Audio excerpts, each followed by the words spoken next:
Agradecidos a nuestro Dios Todopoderoso por permitirnos continuar con nuestro estudio bíblico de la Epístola de Pablo a los Romanos. Seguimos con el capítulo 8, pero hoy estaremos revisando la novena parte de este capítulo. Eh, Como título a este capítulo lo hemos puesto una nueva y maravillosa vida en el Espíritu, de la forma como el Espíritu está obrando o cómo debe obrar en la vida de un ser humano que confía plenamente en la voluntad de Dios. Y se menciona que la victoria triunfante de la vida en el Espíritu Santo. Es a través de ello que nosotros hoy estaremos comentando, transmitiendo, compartiendo referente al versículo 31 en donde Pablo comienza su conclusión en esta sección. Si Dios es por nosotros, la pregunta es, ¿quién contra nosotros? Literalmente la palabra de Dios en este versículo dice, ¿qué pues diremos a esto?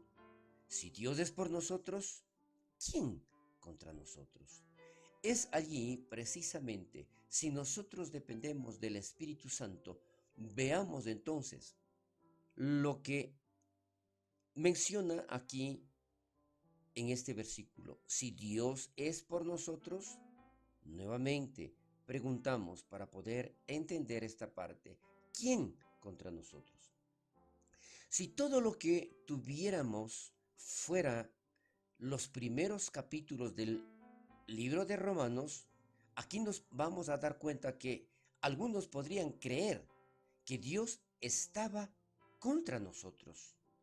Mm, y allí es donde Pablo ha mostrado todo lo que Dios hizo para salvar al hombre de su ira y equiparlo para tener victoria sobre el pecado y la muerte. ¿Quién puede dudar que Dios es por nosotros? Entonces, lo que nosotros podemos ver es que definitivamente con todas nuestras acciones, nuestro comportamiento, definitivamente no existiría la posibilidad de que Dios esté con nosotros, pero en su infinita misericordia y en la forma como Él obra para rescatar al ser humano, es por esto que aquí nosotros nos damos cuenta, si Dios es por nosotros, ¿quién contra nosotros? Si dependemos de Dios, definitivamente Dios está obrando en nuestro favor. Para entender un poco más esta parte del capítulo 8, vamos a ver un comentario de Newell. Dice él, nuestros corazones débiles, propensos al legalismo y la incredulidad, reciben estas palabras con gran dificultad. Dios es por nosotros. Ellos le han fallado, pero Él es por ellos. Ellos son ignorantes, pero Él es por ellos.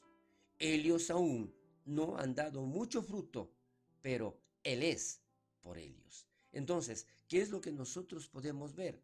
Que definitivamente Dios está obrando en nuestro favor siempre y cuando nosotros le creamos a Él y dependamos de Él. ¿Por qué? En esa parte vamos a ver que no es realmente para todos, porque hay un condicionamiento. Y dice así, casi todos los hombres dicen o piensan que Dios es por ellos. Los terroristas cometen crímenes horribles pensando que Dios es por ellos, lamentablemente. Hay muchas personas que están haciendo lo malo y están creyendo que es Dios quien está por ellos. Y eso es un engaño. Sin embargo, el Espíritu Santo guarda esta declaración con un sí, con ese condicionamiento que yo le mencionaba anteriormente, para que podamos saber que solo por un hombre piense que Dios está con él, no significa que así sea. Repito, Sin embargo, el Espíritu Santo guarda esta declaración con un sí, con un condicionamiento, para que podamos saber que solo por un hombre piense que Dios está con él, no significa que así sea. Dios es solamente por nosotros o con nosotros si estamos reconciliados a Él por medio de Cristo Jesús. Considero que esto está muy claro. No es simplemente todo lo que yo hago en base a lo que está indicando anteriormente. Si Dios por nosotros, ¿quién contra nosotros? Sí, nosotros estamos reconciliados a Él por medio de Cristo Jesús. Es por esto entonces que allí nosotros también podemos darnos cuenta que definitivamente en esta pregunta, ¿quién contra nosotros? Significa del mismo modo, a pesar del sufrimiento que enfrentan los cristianos, si Dios es por ellos, ¿qué importa si otros están en contra de ellos? Si nosotros pasamos por circunstancias adversas y hay muchas personas que están en contra de nosotros, allí no importa, porque nosotros dependemos, porque hemos sido reconciliados con Dios a través de el sacrificio de nuestro Señor Jesucristo, porque nosotros lo hemos aceptado. Entonces, una persona más Dios hacen una mayoría invencible. Continuamos un poco más en relación a esto, en donde en este enunciado podemos ver que en verdad podemos ser engañados al pensar que Dios es por nosotros cuando no lo es, como lo hacen los cultistas y aquellos como ellos. ¿A qué se refiere esto? Pero no se puede negar que para aquellos que están en Jesucristo, Dios es por ellos. Perdón. No solamente es cuestión de que yo crea, de que yo piense, de que así tiene que ser. No. O porque yo lo he declarado. No es así. Recuerde, se puede negar para aquellos que están en Jesucristo. No. Esta es la verdad. Esta es la realidad. Solamente a través de nuestro Señor Jesucristo. Entonces, definitivamente, Dios está con nosotros. Él nos defiende. Dios es por aquellos que creen en el sacrificio de nuestro Señor Jesucristo. Más adelante vemos la victoria triunfante de la vida en el Espíritu. ¿A qué se refiere todo esto? El versículo 32 evidencia que Dios es por nosotros y es el regalo de Cristo Jesús. ¿Qué menciona la palabra de Dios en el versículo 32? El que no escatimó ni a su propio Hijo, sino que lo entregó por nosotros, ¿cómo no nos dará también con él todas las cosas?